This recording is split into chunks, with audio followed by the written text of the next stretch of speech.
Hello, everybody. This is Razorwing Storytime. Here to bring you part two of Perfection and Pose. Alright, y'all ready? Here we go. You awoke many hours later as the time gap between Rarity's shifting late in a small wedge of buildings light from the morning sun directed you to your sleepy eyes. Rarity had yet to awaken, still laying in your arms, resting against your chest. Her scent filled the air, some incomplete mixture of experience, smelling ominously and mixturous. It was heavenly. Her soft mane had lost its perfectly simple shape overnight, and lay slightly scattered between the two of you. Sorry, what was it? Oh yeah, providing a perfect place to rest your um, head and bask in her presence until she awoke.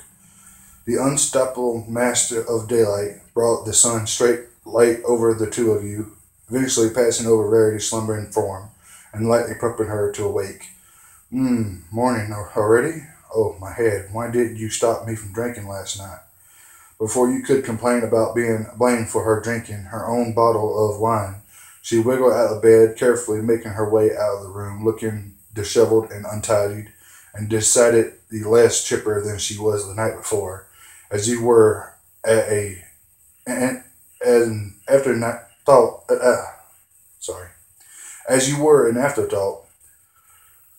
She called behind her as she left. Oh, do make yourself at home. I'll just be in the bathroom a while. There's plenty in the kitchen. The sound of the bathroom door swinging shut resonated throughout the house, and you found yourself in silence. Complaining and pulling yourself out of bed, you looked around for your clothes before realizing that they probably didn't exist anymore. Grumbling harder, you nakedly made your way to the kitchen and searching the drawers and cupboards for anything. Luckily, in a bowl, some cereal, and a spoon. You weren't sure why unicorns use spoons instead of just picking the food up with their horns, but you were too hungry to care. Quickly pouring yourself a bowl and greedily eating it down. What did you do in else's house? You wondered after you finished sitting there quite bored. You already cleaned your bowl, dried it, and put it back in. Left your never like you were never there at all. But apart from that, you had very little to do. Being naked, you couldn't even go into the front of the boutique, for fear of being spotted by an early bird or rainbow dash who seemed to sleep so much that the time of day was invalid to her anyway. Your thought was interrupted by the sound of the door opening, followed immediately by the sound of Rarity humming a familiar but incapable tune. She trotted through the kitchen and grabbed exactly what you had for breakfast. She sat down and seemed like a good time as any to ask what exactly she needed the spoon. Why do you need a spoon? Why do I need a spoon?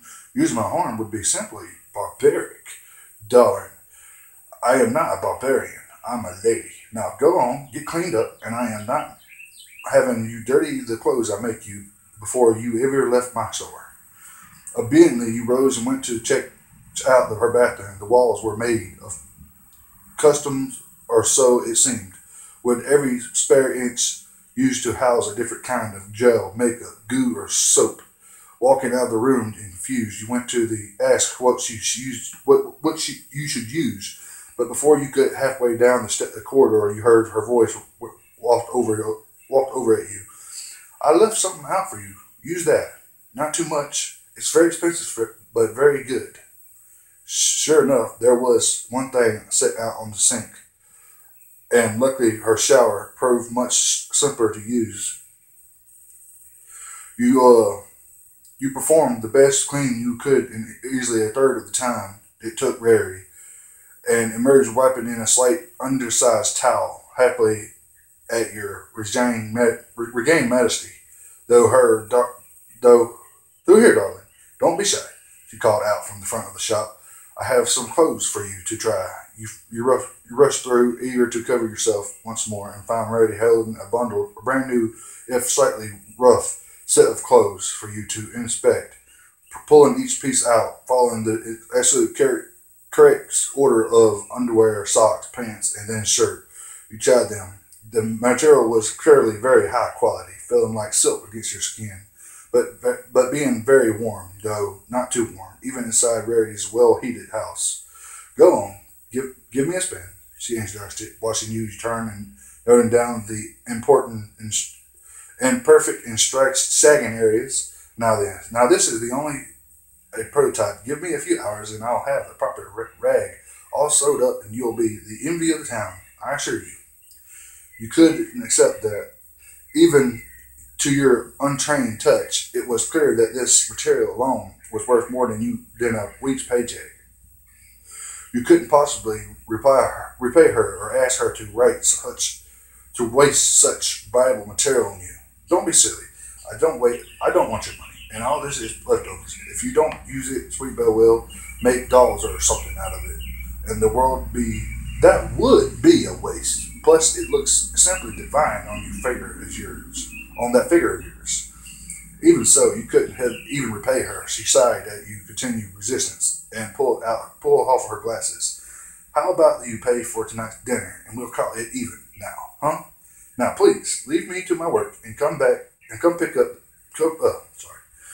me up tonight, she said as she opened the door and soothed you out with a magical aimed swearing needle before you could object. You really couldn't believe your luck. A beautiful, talented, successful woman not only made you something particularly impressible to find or buy, but also telling you in no certain terms you were taking her on another date. It was going to make the day work almost unbearable. Thankfully, Lotus knew a lot about the local restaurants, knew the owners, and like you enough to pull a few strings and get you a table at the finest place in town, as well as giving you your wages in advance. But don't tell Aloe, so you could properly woo Rarity. After a whole day of watching the amazingly slow clock tick in, literally lightly journeying to the night, you eventually ended up for the day, thanking Lotus again as the two of you cleaned up and you headed off home for some last-minute preparations. Emerging a while later, you all cleaned up and carrying a bouquet of flowers. You knew it was time and headed over. You knocked on the door and waited. Who is it? I am about to close. Be quick now, shouted Rarity, abandoning your plan to romantically prefer the flowers as she opens the door. You entered and saw her hard at work. You cleared your throat to announce your presence and held out the flowers for her to see when she turned. Oh, it's you. Oh, flowers. For me? Oh, isn't that just adorable? Thank you so much. I know what I'm having for breakfast tomorrow. Your clothes are in the pile. Give me just a few minutes to put these in water and then whisk me away. With that, she gently pulled the boutique from your graps and headed back into the back to the aforementioned pile, where several outfits that took in a variety of colors, each more fabulous than the last, but all quite practical. Rarity had clearly put a lot of effort into them, shaming you slightly at how little preparation you managed to pull together for the meal. Right, now where to? She asked, pulling on a thick patterned coat before opening the door and stepping outside. Don't worry about your clothes. You can take them in the morning. Now come on. Where are you taking me? Rarity's stylish, classy, conscience fluttering of her sexuality was more than enough to get you flustered and put off your game. Your reserves at the local craze hay, however, blasted your self-confidence. Lotus had assured you that there wasn't a mare in the land that wouldn't be head over hooves at this postpuct, whatever, fuck it. Leading her onwards, you ignore Rarity's requests and demands that you tell her where exactly are we going. Am I overdressed? Oh, my image hangs in the balance. Still not telling, she simply have to wait and see. You enjoy the slightly feeling of power it gives you. Eventually, she stopped asking nearly nicely and started rubbing against your leg as you walked. complaining that she was tired and she wasn't wearing the right horseshoes for a long walk. So would you please just tell me where we are going already? No, no, you would not. Crazy Hay wasn't thankfully too far away. As you turned the final corner and it came into view, you heard a surprised ooh from behind you and a little excited jump in which you pretended not to notice. Oh, I love this place. I almost never go in case to, I've never get an excuse to come here. How did you know? Oh, you must try their hay soup. It's simply divine. Rarity verbal gush continued on as you made your way to her and where you started a two-seated table in the darker parts of their rooms. It's lit by candles, very classy and isolate. Yeah, whatever. The menu was self-made and on high quality paper, written small but fine, and legible, unnecessary. However, as Rarity had plenty of suggestions, she assured you that the hay soup was nicer than it sounded. Even with your inability to digest grass, it was full of other ingredients. It also came with bread. Rarity had the same, unwilling to risk an inquiet meal on her first proper dinner date, and clearly hinted that she hoped that two of you could repeat it and buy a little more adventurous next time. Rarity ordered a glass of red wine each, her curiosity smaller than yours, no repeat of last night. Several servants were first, and you had to admit Rarity was right. The soup was delicious and continued surprisingly little hay. What was there was easily lifted out with a wave of Rarity's horn as she pulled it into her own bowl.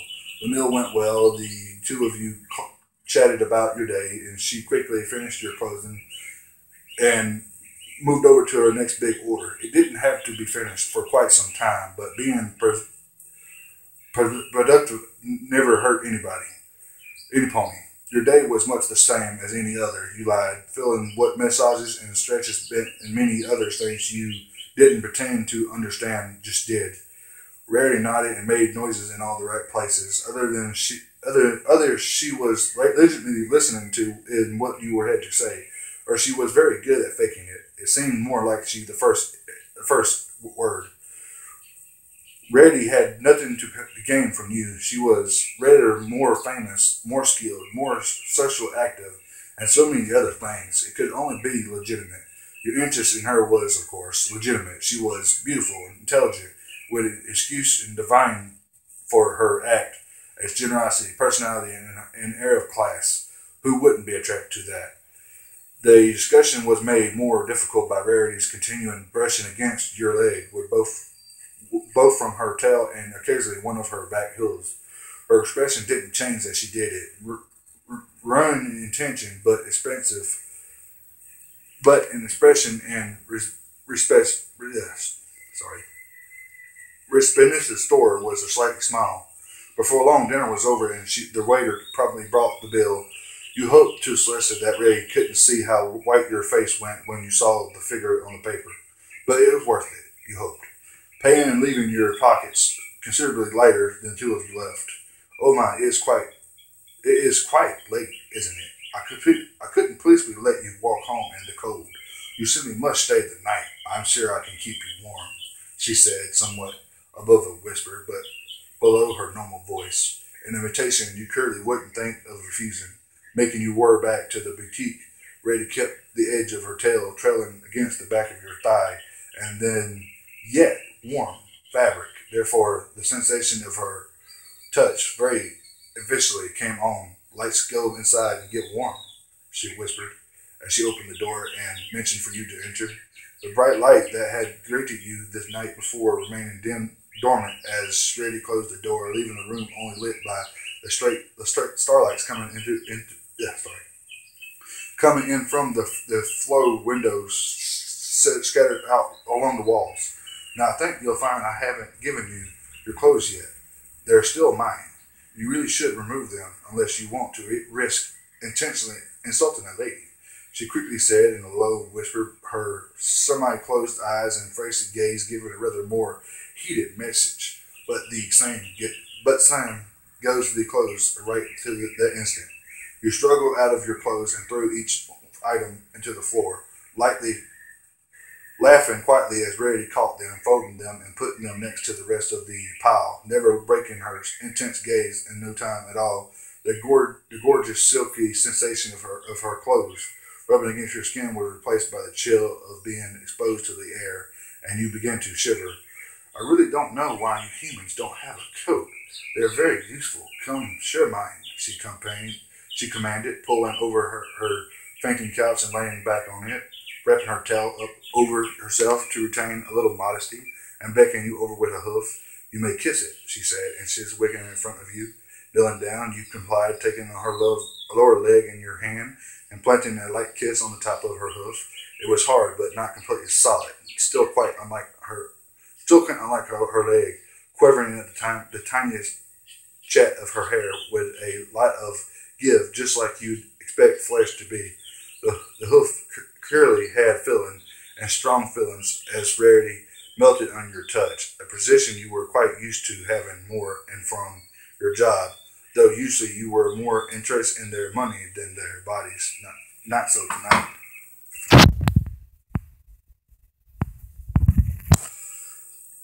Taking advantage of Rarity's temporary weakness as she closed her eyes and sighed, you darted forward, hanging your head to hers. As her eyes opened once more, she saw yours holding at hers, moments before your lips touching hers and pulling them apart, and your tongue shifting inside her mouth. Her maternally rested but you pushed on, overpowering her weak resistance and taking control, and her eyes slid shut once more as she abandoned herself to your touch, sighing into your mouth as you ran your tongue around hers and took in her sensations.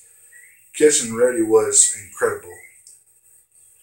Her mouth, far from being uncompatible, was perfectly shaped to fit around another. You two had almost missed into one. You were that close. Your lips could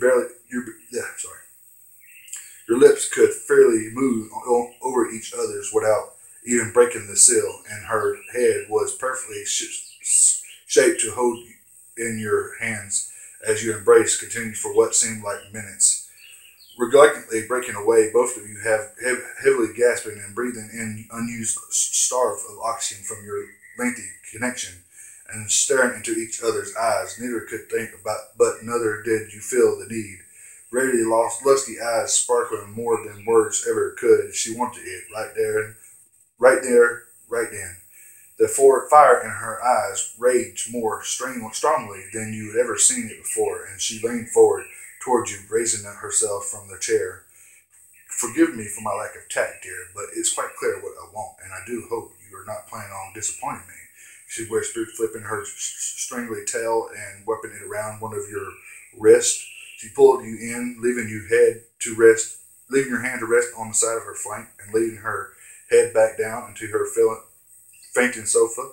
You couldn't resist giving her perfect ass a tight squeeze, feeling her silky and fur slip through beneath your fingers as she impressively warmth flowed through you from her skin. That ass itself would be rewarded enough, but the slight moan it pressed from between Radia's lips was like honey to your ears. Her protective accent slipped slightly as her voice was used to communicate raw feelings, not her usual ideas of ideas. All right, there, Pony. I'm gonna stop it here. This has been part 2, and I'm gonna continue on in part 3, which should be the final part. Thank you for listening, and like, subscribe, and give your thanks for James for requesting this, and see y'all in the next video. Bye.